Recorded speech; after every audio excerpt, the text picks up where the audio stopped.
মা তাড়াতাড়ি চলো, আমাদেরকে বাসা চলে যেতে হবে। হ্যাঁ রে রাজু, ঠিক বলছিস, তাড়াতাড়ি বাসা চলে যেতে হবে। এই তো আমি গাড়িতে চড়ে পড়লাম, এই তো আমিও গাড়িতে চড়ে পড়লাম। আরে দরজাটা খুলতেছে না কেন? আরে তোমরা আমাকে ছেড়ে চলে যেও না। আরে যা সালাম, আর বাবা তো দেখি চলে গেল আমাকে রেখে। আমি এখন এখানে একা হয়ে গেলাম, আশেপাশে দেখতেছি কোনো মানুষই নাই। ওই তো একটা ছেলে পেয়ে গেছি, একটা কাজ করি, ওর ওখানে চলে যাই। এই তো চলে আসলাম। আরে এই আঙ্কেলটা আবার আমার সামনে এসে দাঁড়ালো কেন? এই ছেলে, তুমি এখানে কি করতেছো? তোমার মা বাবা কি তোমাকে রেখে চলে গেছে? একটা কাজ করো, তুমি আমার সাথে আসো। আরে না না আঙ্কেল, আমি যাব না। আরে আসো বলতেছি। আরে না না, আমি তো যাইতে পারবো না, তাড়াতাড়ি দৌড়ে পালাই। আরে কই পালাচ্ছ? আমাকে তাড়াতাড়ি পালাইতে হবে, না হলে তো আমাকে ধরে নিবে। আরে পালাই যাবা কই? দাঁড়াও, এখনই ধরবো তোমাকে। আরে এটা কি?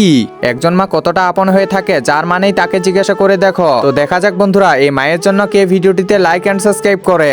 আর যারা মাকে ভালোবাসো না, তারা ভিডিওটি থেকে দূরে থাকো। এই তো আমরা চলে আসছি রাজু, তুই একদমই চিন্তা করিস না। আরে ওর মা বাপ চলে আসছে, তাড়াতাড়ি আমাকে পালাতে লাগবে, না হলে অনেক পিটুনি দিবে আমাকে। আরে রাজু, তুই ঠিক আছিস তো? হ্যাঁ মা, আমি ঠিক আছি। আরে তুই গাড়িতে চড়িসনি কেন? মা দরজাটা খুলতেছিল না।